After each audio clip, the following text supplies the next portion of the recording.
Us to have our conversation. As I told you earlier, we're talking about the International Day of the African Child, celebrated on the 16th of June. And we want to just see how many steps we've made as a country to protect the children. Dennis RATEMO, the programs manager at TERRES Homes, it's quite a mouthful, in Netherlands, is in studio. And yes, I have Philip NZENGE, the Deputy Director, Children's Services. Both of you are very much welcome. Let's begin with, for a country that prides itself as protecting children, what are the gaps you've been able to identify? Start with you, Philip. What are the gaps that you're able to identify and say this is the missing link when we talk about the protection of children in Kenya? Okay, thank you. My name is Philip NZENGE. From the Ministry of Labor and Social Protection, State Department of Social Protection and Senior Citizen, in the Directorate of Children's Services.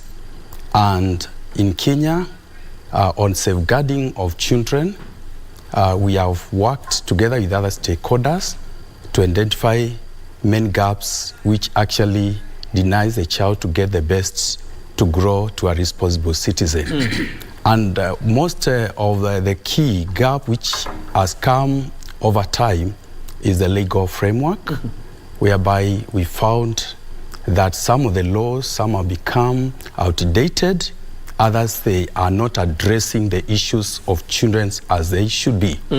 The other gap which we have found as the government is the collective responsibility of the stakeholders, including the CSOs, and the other partners, including the children themselves.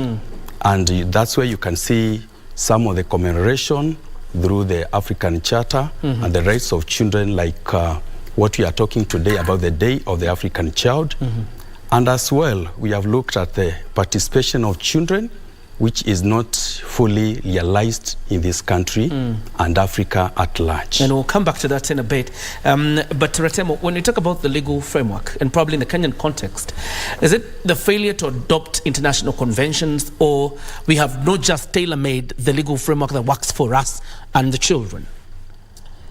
Yeah, thank you, John. The experience that we've had is that there's always been a goodwill from the government in terms of the commitment and adoption of the legal frameworks that are there, be it global. There is what the government has done to domesticate some of those policies. The main gap has always been in terms of implementation. And it's implementation because either we don't have adequate technical capacity across to support the implementation of the policies. We do not have adequate resources, financial resources, to push for implementation of these these resources.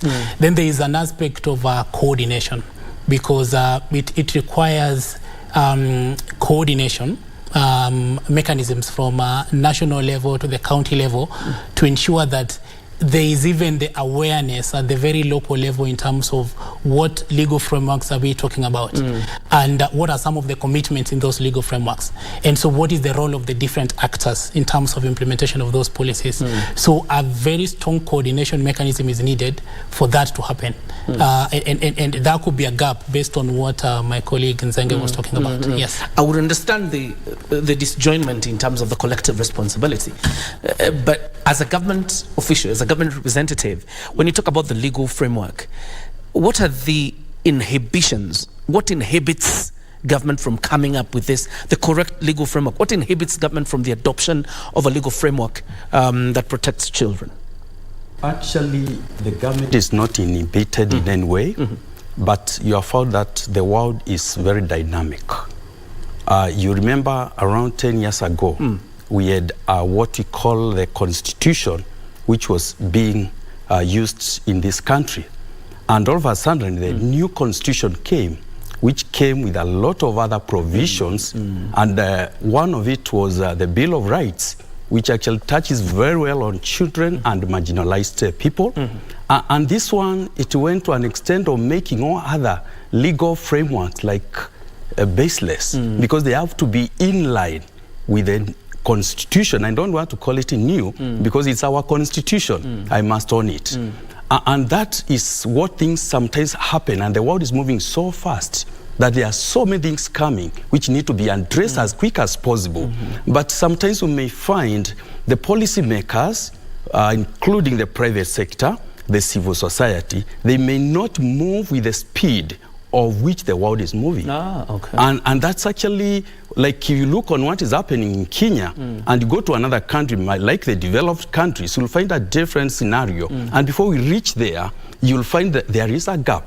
And you may identify that gap when it's a little bit somehow late and some children have not benefited from what should they be actually achieving. A good example is when we got the Constitution in 2010, it made the Children's Act, which was there by then, to have some inconsistency with the Constitution. And it's now the other year, that is on 26th of July, when now we got the Children's Act, and which now we are trying to implement, and I can tell you, we have not implemented it fully. And that one, to us, it is also a gap, because there are things which cannot be done simply because within that time, the law which you are using was in consistency with the Constitution. I understand. Now I get it. Other than the traditional abuses of children, you know, what we were used to, violence, disinheriting and stuff like that, there's a new headache of online safety. When you look at the abuse of children, probably in your own estimation as an expert in this area, what would you say is the most rampant in the world we are living in? Because, you know, NZENGE says the world has become dynamic, it's moving so fast. What is rampant in the 21st century? No, in terms of the in terms of the abuses, we know that we've got different forms of abuses and exploitations, and there are those that we would say that they're evolving, like the online child sexual exploitation. The theme for this year's Day of the African Child is on the rights of the child on the digital environment. The reason as to why we're giving this emphasis this time around is because of there's been evolutions of abuses in the digital environment. So all sorts of what the internet brings as the dark side of the internet. And so there's online child sexual exploitation, which is brought about by different factors. The first that we need to understand is that there's been a fast evolution of the technological advancements. Internet access is on the increase. And between 2019 and 2020, because of COVID, schools were closed and there was a lockdown. There was a massive introduction of children into the online environment, in the digital environment. This was happening when children were not really given what it takes in terms of the rights, in terms of the skills and the knowledge to live in the online in a safe way. So at the same time, then the perpetrators moved the abuses from the offline environment to the online environment. So then you realize that there's a new trend in terms of online child sexual exploitation becoming the latest and the most the emerging abuse amongst children. And so the children do not have the skills and the knowledge to even know who is a potential perpetrator online. When these abuses are happening, how do I need to go about it? Do I need to report? Who do I report to? And things like those. So that has become an emerging issue that we will be talking about during these celebrations. And what we are pushing for is that then children need to be given the right knowledge and the skills to be able to live in the digital environment safely. Yes. Let me pick it up from there, because that incident in Soweto that brought about this day. And when we are talking about education, not just in school, but wholesome education, like the one RATEMO is referring to, so much so that the child also understands the potential threats when using the digital space. Are we offering that kind of education in Kenya? Or if we're doing it, is it in, what you would say, sufficient form? Okay, thank you. We are moving towards that. Okay. Because when you go to many of the learning institutions, you find that they are embracing digital literacy, whereby children are being exposed. However, I must say this one here. According to the statistics which were done by the UNICEF, 2020, it had shown that in some areas there are still challenges. In some of the countries in Africa, like West Africa region, they found that in the poorest parts of West Africa, the children who have access to gadgets of internet is 1%. Though we say in Africa that we actually using a lot of digital knowledge and education and learning and materials, like I think it stands at 41% out of 590, which was said on the year 2020. But you'll find that the digital, we are moving that way. There is a lot of the government intention and strategic approach, whereby some things are changing. They are changing, even the people are offering the learning. For example, the teachers, they are using TPANT, which they transmit their data and everything else online. And you see that gives this instructor also the capacity to be able to use, so that can translate to the learner. So there is that, and you know, it's not something which can happen within a day. It has to be a continuous level. The other thing is the government attempt to ensure every corner of this country has the power, that is electricity, and is connected to internet. Because without the connectivity of the internet, though we may talk of digital literacy, it cannot work. Though I appreciate what you are saying, we need to link the education, which was the cause of the massacre, the Soweto massacre of South Africa, with where we are and the emerging issues, as my friend RATEMO has said, to see, are we moving? Because that is where we are today. Absolutely. Yeah. When you talk about the digital threat, particularly to children and the insecurity, obviously you have to think about the parent who spends quite a substantial time with a child, and then probably another caregiver. It could be the teacher or whoever it is. When you talk about responsibility, what responsibility lies in the shoulders of a parent or a caregiver when dealing with a child and the threat of digital space? So thank you, George. I would want to share some, again, statistics from the Disrupting Harm report that was done in 2020 that indicates that children between the ages of 12 to 17, 55% of those children are actually accessing the internet. When you go higher, the 15 to 17, that percentage increases to 62%. And then when you go slightly higher to 16 to 17, that percentage goes to 88%. The same study indicated that 99% of the children use their caregivers or the mobile phone to access internet. And so when you ask, really children do not own phones. So they're using the caregivers' phones. Yeah? What we are trying again to say is that as a caregiver, a guardian, a parent, they have a sole responsibility in terms of guiding the children to navigate the internet in a safe way. But then the main challenge has always been that the same parent, most of them, again, there's a study that TDH did, and up to 40% of the caregivers do not have the adequate knowledge and skills about the online environment. So in terms of guiding their parents, then that becomes an inhibition. Yeah. So even as we think about then how do we ensure that children access or leave the online environment safely, there is an intervention that is needed to improve the knowledge and skills of the parents or the caregivers to be able to guide their children. What's happening currently with those parents who do not have the adequate knowledge and skills, they are barring their children from accessing the internet. Barring children from accessing internet is not the best solution. The best solution is to guide. What is good on the internet? What is bad on the internet? How do you detect something that is harmful to you as a child? When that happens, how do you report? Caregivers need to build that trust with their children so that a child, whenever they are approached online, maybe they experience some behaviors that could be that could potentially harm them, that then the children would be able to report to their caregivers.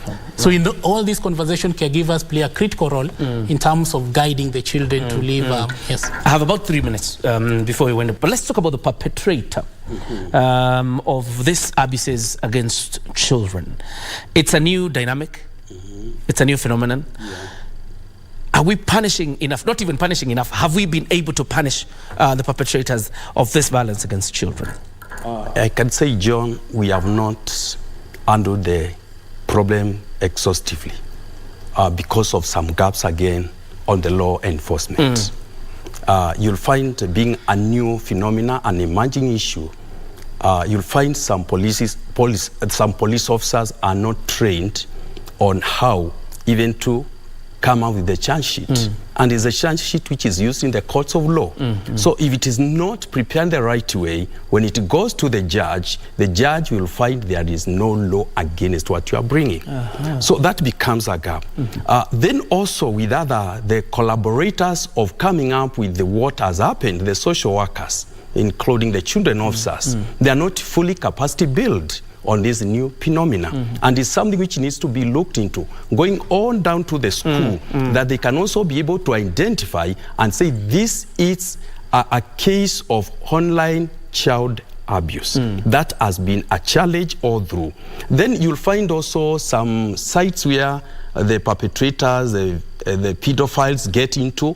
Not many, even including the people who are working with it, they know. So sometimes they miss a lot and they only get some, and when it goes to the court, may be treated as a just normal case of child in need of protection. All right. All right.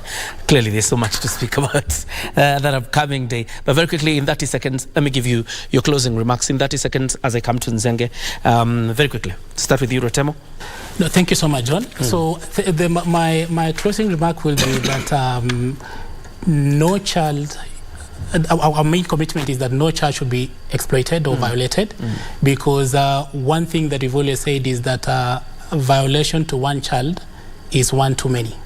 So as actors, be the government, the private sector, the CSOs, we've got a critical role to play, because the government committed to this, and we in this together with the government to ensure that we promote and protect the rights of the child. All right. So this is a big commitment, but for the children who are watching at this point, the main message that I'd want to give is that do not trust everyone that you meet online. Okay. Yes. Do not trust everybody that you meet online. Nzenge, your 30 seconds very quickly.